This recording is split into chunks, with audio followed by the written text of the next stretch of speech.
l'année 2024. On commence un lundi, c'est trop cool. Est-ce qu'il y a quelque chose de plus satisfaisant que de commencer une année un lundi? On va espérer que ce soit bon présage pour cette année. Je rentre tout juste de vacances, j'ai tout coupé pendant 1 semaine et demie. Ça faisait 1 an que j'avais pas pris de vacances et je vous avoue que ça m'a fait le plus grand bien. L'année dernière, et c'est bizarre de dire l'année dernière parce que c'était littéralement il y a 2 jours, mais là je parle plus de 2023, à chaque fois que j'ai pris du temps de repos, c'était pas vraiment du temps de repos, c'était que j'étais malade. Super vacances. En cette fin d'année, la maladie m'a épargnée et j'en suis très ravie. Merci. Je sais pas qui je remercie, mon mur actuellement. Si vous voulez tout savoir, je regarde précisément un trou que j'avais fait avec une punaise et il y a plus qui était accroché là. Donc il y a juste un trou. Merci le trou de m'avoir épargné de la maladie. J'ai pu voir ma famille plus que 2 jours d'affilée, ce qui était très agréable. Me poser, lire, me reposer. Le bonheur. Je crois d'ailleurs que j'avais vraiment besoin de repos parce qu'à la moindre tâche, même la plus simple, j'étais épuisée. Que ce soit ménagère ou autre d'ailleurs. Ça faisait longtemps par exemple que j'avais pas pris le temps de cuisiner. Ça c'était pour moi une corvée, mais genre la pire. Ranger après avoir cuisiné, mon dieu! Et pourtant j'ai un lave-vaisselle, genre ça devrait être facile. Faire les lessives, pourtant j'adore faire les lessives, je trouve ça très satisfaisant. D'ailleurs, il y en a une que je devrais faire, c'est ça que je devais faire avant de tourner. Fallait que j'aille étendre le linge. Ça arrivera après. En attendant, moi j'ai toujours adoré cuisiner, faire la lessive, c'est des moments où ton cerveau il part. Sauf que là, j'avais tellement besoin de repos, enfin je pense que c'est ça, que la simple idée de faire tout ça que j'aimais faire, je sais pas, c'était horrible, insurmontable. Et là ça va mieux. Je me suis surprise à prendre du plaisir à le faire, ça fait du bien de me retrouver. J'avais l'impression que c'était pas vraiment moi, c'était trop bizarre. Bref, note à moi-même pour 2024, prendre du repos pour aimer faire à manger et les lessives. Ce sont des tâches quotidiennes, il faut qu'on aime les faire, ok? Actuellement, pour la petite update santé, je suis en plein régime alimentaire pour essayer de réparer ma vessie. En gros, ma vessie, elle est complètement déglinguée et ça me fait souffrir depuis très longtemps. Donc j'ai plus le droit de manger du sucre, du chocolat, des produits laitiers, des agrumes, des tomates, du vinaigre, des cornichons, de la charcuterie, bref, tout ce qui est acide, j'ai pas le droit. Autant vous dire que je me nourris de pas grand chose parce que j'aime rien et l'acidité, c'est ce que je préfère. Donc c'est un régime qui pour moi est une torture, mais en même temps pas vraiment, parce que là où avant mes vacances, j'aurais été en mode mais c'est pas possible, je vais pas réussir, en plus il va falloir que je cuisine. Et ben là je trouve que c'est assez plaisant. Il y a une sorte de petit challenge de renouveau. On sort de la zone de confort, on essaye de trouver des choses qu'on ne mange pas tout le temps. Par exemple, j'ai fait mon premier houmous parce que le houmous j'ai droit, mais pas avec tous les ingrédients du houmous. En fait, c'est juste des pois chiches que je mange. Pois chiches plus beurre de cacahuète avec de l'ail bien sûr. L'ail et le gingembre, je pense que ça va être mes grands amis parce que je peux en manger et ça apporte ce côté un petit peu relevé et acide que j'aime bien. Ah oui, parce que j'ai pas le droit de manger des épices non plus. Non mais ce serait magnifique quand même si j'avais le droit à ça. C'est-à-dire que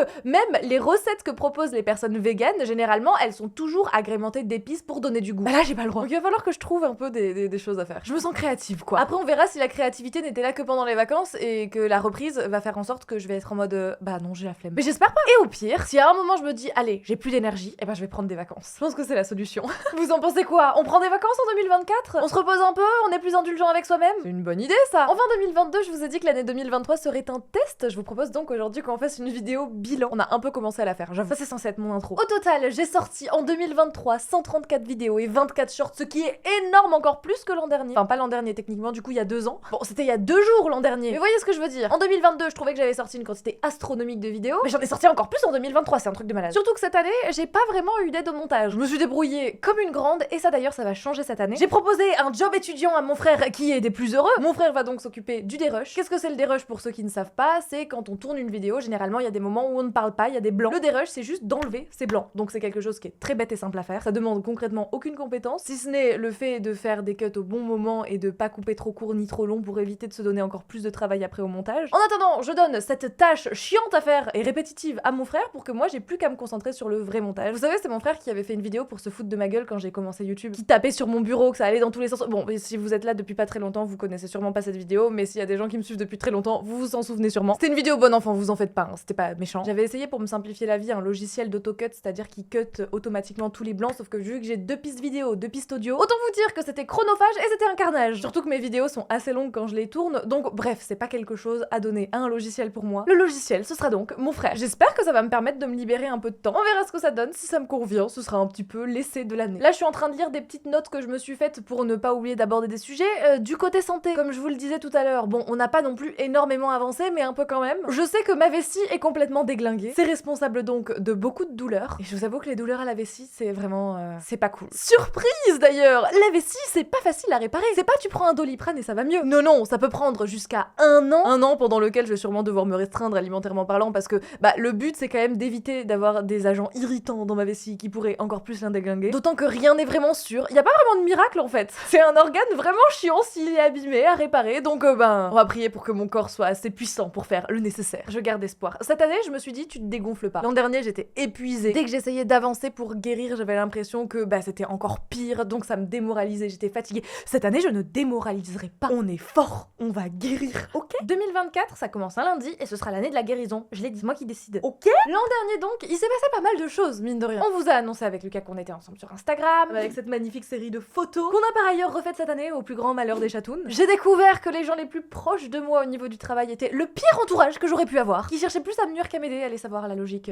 tout ça. J'ai donc jarté tout le monde, comme j'aime faire. Si à un moment j'en ai marre, si je me rends compte qu'il y a un truc qui me prend trop d'énergie, qui en plus est néfaste pour moi, ça dégage. J'ai donc remis ma vie et ma bulle d'internet en place, et j'ai repris mes repères, j'ai pris mes repères, j'ai repris mes marques, vous avez compris, et ça fait du bien. J'ai donc terminé en début d'année une énième version de ma sauvegarde, repris mon let's play, ça m'a fait vraiment du bien de reprendre ce let's play parce que j'en avais envie depuis hyper longtemps. D'ailleurs il y a la saison 3 qui a repris récemment si vous êtes intéressés. Puis en avril, c'était le Battle for l'édition 2023, parce qu'ensemble on est plus fort, des fonds on soulèvera. Je crois que mes donation goals s'arrêtaient à 8 000 €. On a réussi à en récolter plus de 10 000 grâce à vous, grâce à votre générosité, grâce à vos dons. Donc merci infiniment encore pour ça. Cette année en 2024, je ne ferai pas de gros événements, c'est trop de stress de préparation, les donation goals et tout le tralala. Le moment de l'événement c'est trop cool, mais après la fatigue elle est intense. Et là j'ai vraiment envie de concentrer cette année sur la guérison, la santé. Je trouve que c'est hyper important, donc il y aura sûrement des lives caritatifs, vous en faites pas, mais ce sera pas sous forme de gros événements. D'ailleurs je sais que j'ai pas terminé mes donation goals encore, mais c'est parce que j'ai vu un peu gros. Enfin pas j'ai vu un peu gros, mais c'est que je me donne le temps de le faire aussi pour pas rusher les choses et être sûr que tout soit hyper bien fait. Tout est en cours, tout est toujours dans ma tête, tout arrivera en temps et en heure, vous en faites vraiment pas. C'est juste qu'il y a certains projets qui demandent un petit peu plus d'organisation, de temps et d'argent. Et tout devrait être fait cette année, vous en faites pas. D'ailleurs par rapport à la vidéo de l'an dernier où on faisait un peu un bilan,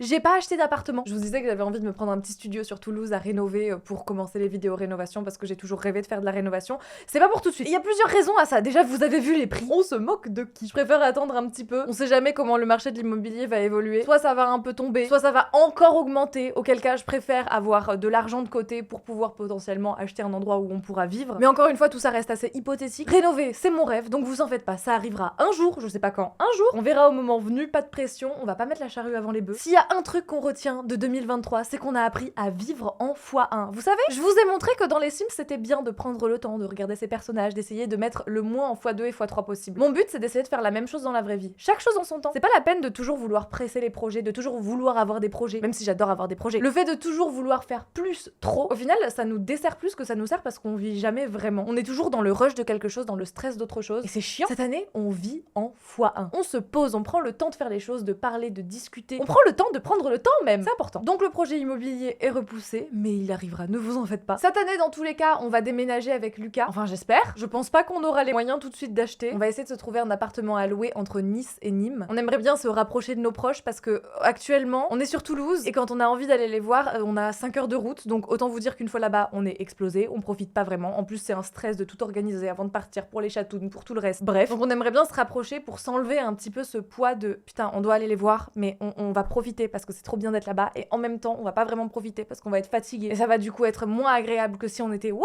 On a fait juste 1 heure de route pour venir! Vous voyez ce que je veux dire? On a tellement le cœur brisé de devoir partir de Toulouse. On adore cette ville, vraiment j'adore Toulouse. Je ne comprends pas pourquoi mes parents ont déménagé de Toulouse. Ainsi, ils m'ont expliqué, c'est pour la météo, parce qu'ils avaient envie de se rapprocher de la mer, tout ça, tout ça. Le climat des Alpes-Maritimes est quand même très bien. Je le comprends, j'y ai grandi. Mais bordel, Toulouse, c'est une ville incroyable. J'ai pas envie de partir. Est-ce qu'on pourrait déplacer Toulouse? Genre entre Nice et Nîmes, ce serait parfait. Enfin bref, je vous avais parlé de plus de vidéos IRL que je voulais faire donc en 2023. J'en ai pas fait tant que ça, mais j'en ai fait quelques-unes. Sachez que cette année, il y en aura plus. Ce sera à chaque fois en duo avec Lucas. Quand ce sera juste moi, je le ferai sur cette chaîne. Autrement, quand on le fera ensemble, ce sera sur une chaîne qu'on va créer pour nous deux, qui est déjà créée d'ailleurs. Il n'y a pas encore eu la première vidéo, mais aujourd'hui, on est censé tourner une sorte de petite FAQ qu'on va poster comme première vidéo de la chaîne. Je vous mets d'ailleurs la chaîne dans la description si vous avez envie d'aller vous y abonner avant, histoire d'être sûr de ne pas manquer cette première vidéo. J'ai très hâte que ce projet voit le jour. Pas de panique d'ailleurs, ça veut pas dire qu'il y aura plus de vidéos sur cette chaîne-ci. La chaîne à 2, c'est du bonus. Le montage, ça va être le frère de Lucas qui va s'en occuper. Nous, on s'occupera juste du tournage, de la miniature et de la mise en ligne. On sait pas encore quel rythme on va adopter. Il y aura pas de vidéo Sims là-bas. Et je vais vous laisser un peu plus dans le mystère, on va pas trop parler de ça pendant cette vidéo. C'est le moment de parler parler de la boutique. On devrait s'occuper de tout ce qui manque dans ce début d'année. Donc attendez-vous à l'ouverture d'une boutique virtuelle d'ici quelques mois. Je vous tiendrai bien sûr au courant, on est encore en pleine réflexion sur la quantité au lancement. Est-ce qu'on privilégie la quantité, les tailles sur 2 articles seulement, ou est-ce qu'on fait plus d'articles avec moins de quantité? Il y a encore pas mal de petites choses qui sont en réflexion, j'avoue. Comme tout coûte assez cher et qu'on peut pas fonctionner par précommande, il va falloir qu'on fasse des concessions. Donc est-ce qu'on commence petit et à chaque fois on rajoute un article et on essaye de prévoir tous les articles en amont et on rajoute les articles petit à petit? Je sais pas encore. On est en train de réfléchir. Pour ce qui est des Sims maintenant, il y a 3 villes qui sont sorties en 2023. Super pour la rénovation des mondes qui était enfin finie. Je prends le temps de les rénover petit à petit sans me mettre la pression. Même si j'avoue que le fait d'avoir toujours ça dans un coin de la tête,